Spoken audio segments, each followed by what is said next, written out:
What's up, guys? I had to do wheel bearings on my trailer and haven't done it before and did some learning. So if you're mechanically inclined, you've got fairly basic tools. You can do this yourself. If you don't have something like a shop press, they're actually pretty cheap at Harbor Freight. And there's a couple little specialty tools I'll show you that you can pick up at typically a Harbor Freight, or you can just take it to a shop for a couple bucks to get them to press it out. But it's about as cheap just to buy those parts. But if you're going to change your wheel bearings, you have to start by obviously jacking up the trailer and putting it on jack stand. I've got both sides up right now, but make sure you're safe and you've got jack stands up. Chalk the wheels beforehand, and I've got the front wheel chalked over there. When you take your wheel off, what you're going to see is this. You've got this bearing buddy here, which may or may not have a bra on it. You basically just tap that with a hammer on either side with a block of wood, and then it'll pop out. And I'll bring you around the other side and show you what it looks like. Where once you pop the wheel off, you're going to be looking at this hub, and I've already taken it off the axle here, but you'll see this is all going to be covered in grease, and you'll see this little castle nut here. You have to take this cotter pin out, which is going to be bent in front. You just take a pair of needle nose pliers and straighten it, tap it out with a hammer until you get enough of it that you can just grab it with your needle nose and pop it out. This is going to be basically just finger tight, because if it's too tight, the wheel can't spin. So I was able to hand loosen these after just a tiny bit with the ratchet. This just slides right off. This is just basically for the cotter pin to hold through that hole.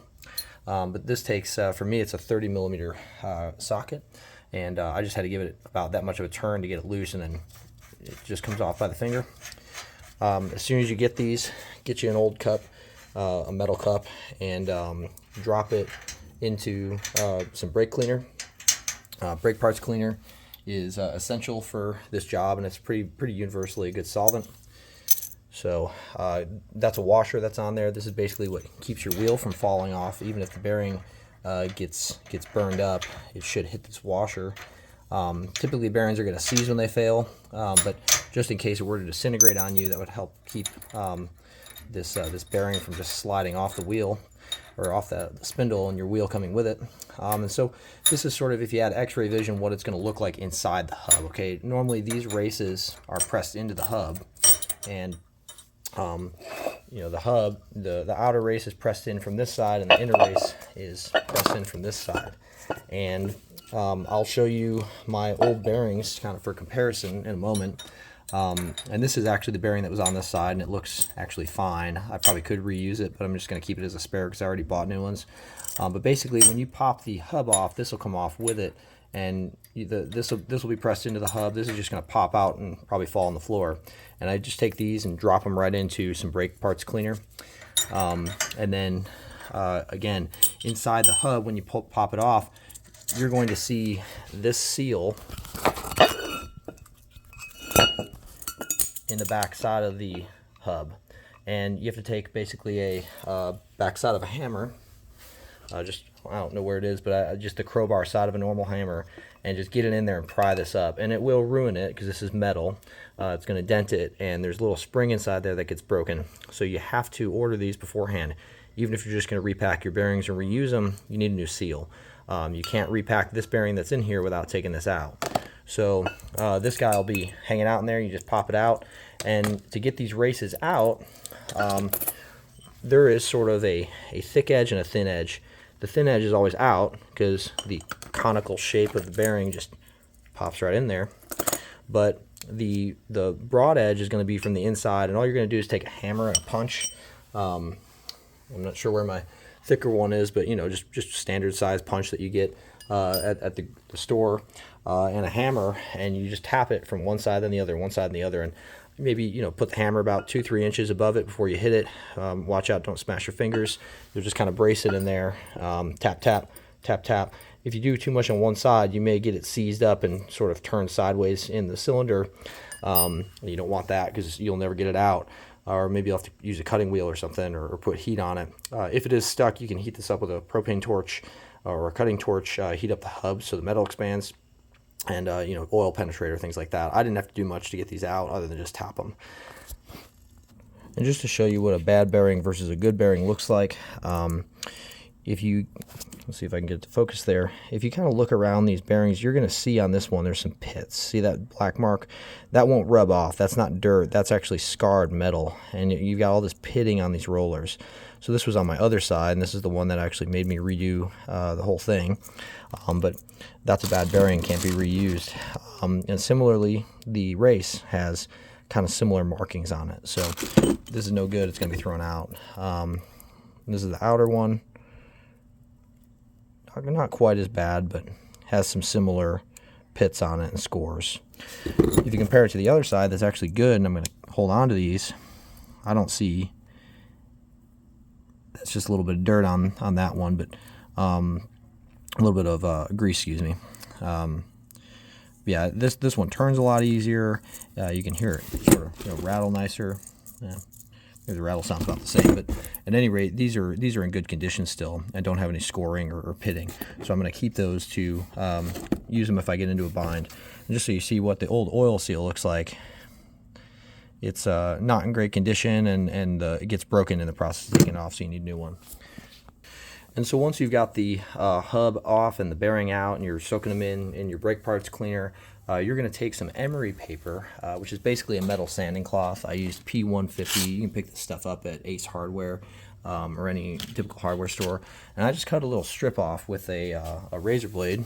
And what you're going to do is basically shoe shine this. I'm going to see if I can balance my phone on my leg here, but sorry about that.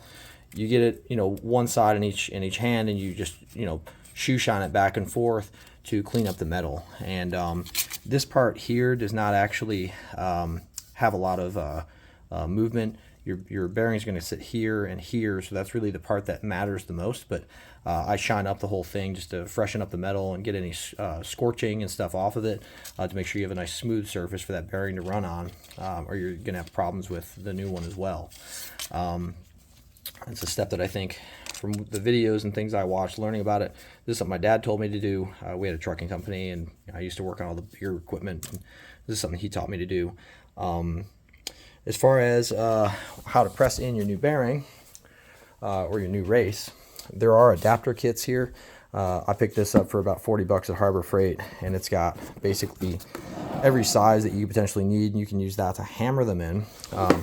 During a car wheel bearing project, I bought one of these Harbor Freight shop presses. It was, again, like 80 bucks, or basically for the price of doing a couple of taking it to a shop to have someone else press it in, I could buy my own press. So I just went ahead and bought it. And if you have space to keep a press in the corner of your garage, it's one of those things I use probably every couple of years, but it comes in handy. So here's the new bearing race. I'm going to make sure that the cone is out and the flat part is in. I'm just going to drop that in right there. And then here's the adapter from the Harbor Freight kit. And all I'm going to do is slowly press that down.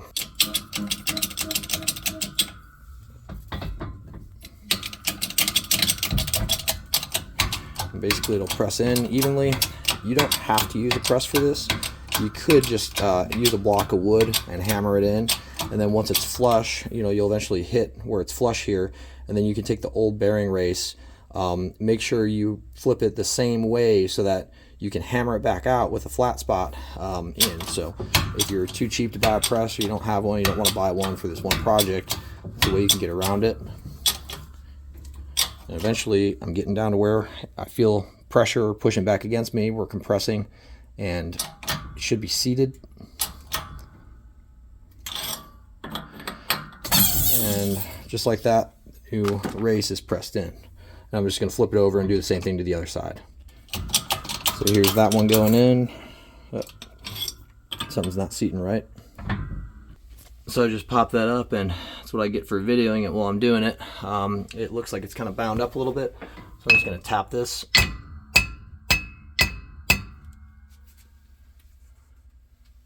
I'm going to work on that a little bit till it looks flush again, and then I'll press it in. Alright, so I just took it, set it on the ground, and put my block of wood on it and pounded it till it was flush. That's actually, I had to do the other side because I hadn't bought that kit yet.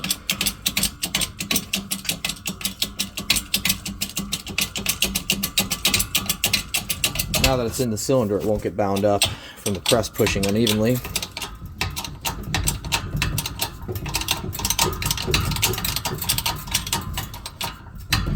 And again, I know in my mind that I'm going about as deep as 2 races.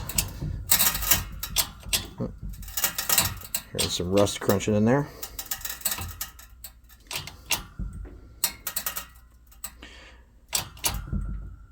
I did clean these out with brake parts cleaner, so it kills me a little bit inside to hear that crunching, but should be okay. Might actually just be my wood splintering. And that's it. And once you get it undone, this should just fall right out of there, but I might have to tap it out from the other side. So there, now that I've got the outer race pressed in and the inner race pressed in, we're going to take it back over by the wheel here, and I'm going to flip it over on its, I'm going to put the inner race in, and there's lots of videos on packing bearings. I'm going to change my glove real fast because you want to use clean gloves when you're handling these bearings so you don't get dirt in them that's going to scratch everything up. So with a fresh glove, I'm just going to reach in and you can, again, Google how to pack a bearing. It's pretty straightforward. You just pack from the large end up, and there's good videos on that. I'm just going to take this puppy and bring it right over and drop it in. Make sure it seats there. And I'm going to tap in that oil seal, the new one.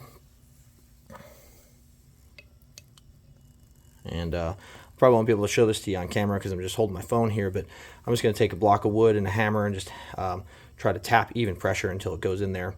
It's a little hard to get it started, but it'll just tap right in. And there's the result of that.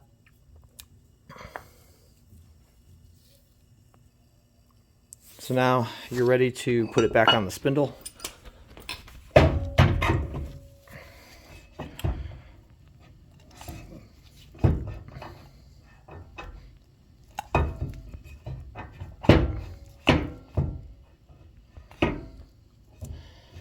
So what I'm going to do is put the inner bearing in there so it'll hold it on a little bit better.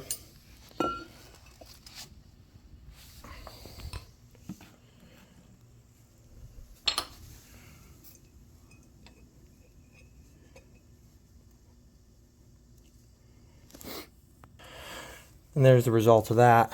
So that way it doesn't just fall right back off. But I've got the inner bearing seated inside the inner race. And one thing I forgot to do was, before I put that on, I need to pack some grease down inside that, so I'm going to do that real fast. So I'm just grabbing some globs of grease.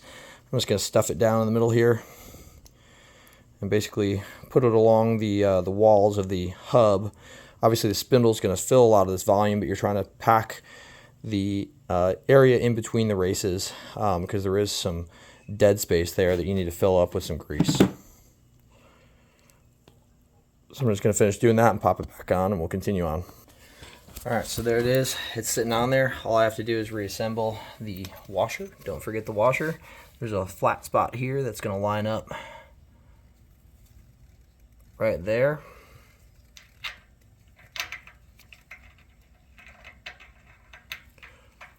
Wherever the flat spot is.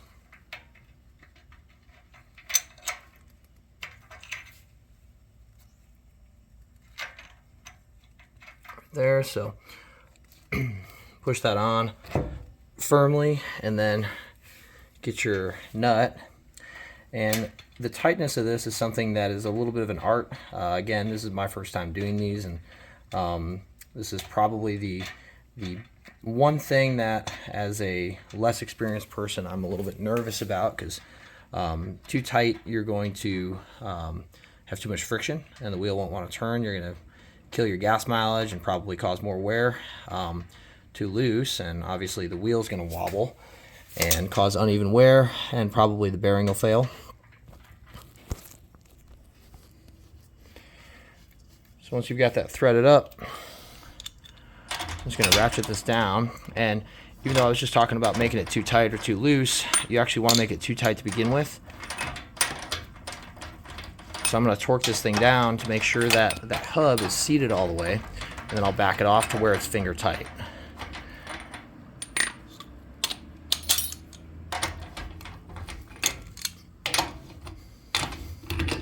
Alright, so now it's tightening down. I'm just going to lean on it a little bit and get it really tight.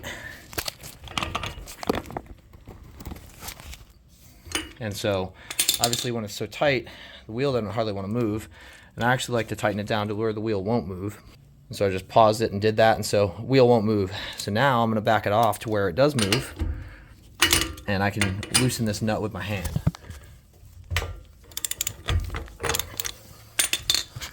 So now this is something I can adjust by finger, and I can feel, okay, it's finger tight there, and I can feel it contacting the wheel. The wheel spins pretty freely. So I'm going to pop this on and sort of find where is it going to line up with my cotter pin. And I'm basically between that spot right there. I've got it to where my fingers can't loosen it, so I'm just going to give it a little bit of a help there. And so probably right there is good, or one back. And so this seems to spin pretty freely. It spins freer than the other side, actually. So I think I'm okay with that. Yeah, I'm just going to put my cotter pin in there. So I don't like reusing cotter pins. This is the one that I had before. It's all bent up, and I don't want it to break on me. It doesn't have a lot of forces on it, but they're so cheap. So I bought a package of cotter pins. I'm just going to go ahead and put that in, and I'll bend it up with needle nose pliers real fast. All right, and just like that, you're basically done. All you got to do is put your bearing buddy and your wheel back on. And it's a good idea once you have your wheel on. I do it with the hub and then with the wheel on. Give it a shake, make sure it's not too loose, but I avoid that by tightening it all the way and then backing it off to where it's finger tight. They do sell these Bearing Buddy bras that cover the Bearing Buddy. This is what a Bearing Buddy, the old one that I had on here, looked like. Had sort of a built-in cover, but the actual branded Bearing Buddies don't have them unless you buy a separate cover. So I've got that sitting over here, all ready to go, packed with grease. This just speeds you up so you're not sitting there pumping with your grease nipple. And just while we're on the subject of tools you need, I mentioned you need, a socket set to take off that bolt, a couple basic tools, needle nose plier, hammer, maybe a ratchet extension if you need one, if you're getting your wheels off, a little grease gun. And then the other specialty tools I mentioned. A couple things. If you're not sure what size your bearings were, I had a real struggle trying to figure out what the right bearings were. Take your wheel off. Just go ahead and get the bearings out. Bring them to O'Reilly's is where I went. Napa probably is also a good place. I bought one of these at Ace Hardware for like $30. You need a digital caliper to measure this stuff. If you're trying to figure out what size bearing buddy to get, you put this digital caliper in your hub here. And I got led astray and actually ordered a smaller size because it was around 1.96, and Bearing Buddy sells a whole bunch of sizes, and I bought the 1.96, and when I popped these in on my other side, it just slid right in there. It needs to be hammered in. So turns out it's a 1.98 inch. So I figured that out by trial and error. Eventually I just measured this one and said, oh, it is 1.98. I had bought a set before and chickened out and didn't hammer it in. So I've been to the store multiple times for the Bearing Buddy. But as far as sizing your wheel bearings, if I can find my old ones, here they are sitting right in front of me. You can measure the outer race diameter. It's 1.98 inches. That's about as specific as it goes down to the 100th. 1.98 inches or so for the outer race, and then you can measure the outer diameter of the race, of each race, and then measure the inside, 0.05. And ultimately you can find sizing charts for these online, and at the auto parts store they'll have a sizing chart and be able to tell you which brand, which bearing you need. And they didn't come as a kit. I had to buy them separate, and my old ones, the numbers were not readable on, it looks like they're readable on this one. On the other side they weren't, so we had to sort of figure it out by the measurements. But the easiest way is if you can read the numbers, you just order the part. Basically the caliper will help you get you out of a bind if you get into that issue. So I'm going to tap in my Bearing Buddy next. I'm just going to put it on here with a block of wood and hit it with a hammer, and it'll compress right in there. Some grease will come out, the side while I'm doing that. I'll wipe it up, and then we'll put the wheel on and grease it up. And so there it is, it's on. And when you grease these up, this spring basically compresses, and this will come out towards you. And I believe these do have some sort of a valve in them that releases pressure, so you don't want to overfill it to the point where you bust the seals. So I'm going to basically watch the spring compress and know that it's full. just if you're uninitiated to these like I was, the way they work is this keeps your hub unit completely sealed between that seal on the inside and this, so that when you put the hot bearing in water launching your boat, a lot of times that would suck water in if you don't have a sealed unit like this. So the reason for that spring is it keeps pushing grease into the bearing as the grease gets used up, and creates a sealed vacuum essentially, so water doesn't get in. And on a final note, make sure that the grease you buy is meant for marine bearings. They sell, I meant to buy lithium grease, and the store I went to didn't have it. This is lithium compatible, so while it isn't lithium, at least it says it's lithium compatible. It doesn't say what's in it, but make sure you're buying something that's meant for marine grade bearings, rather than just any waterproof grease. And that's about it. Feel free to leave any questions in the comments section, and thought I'd contribute since I've asked so many questions.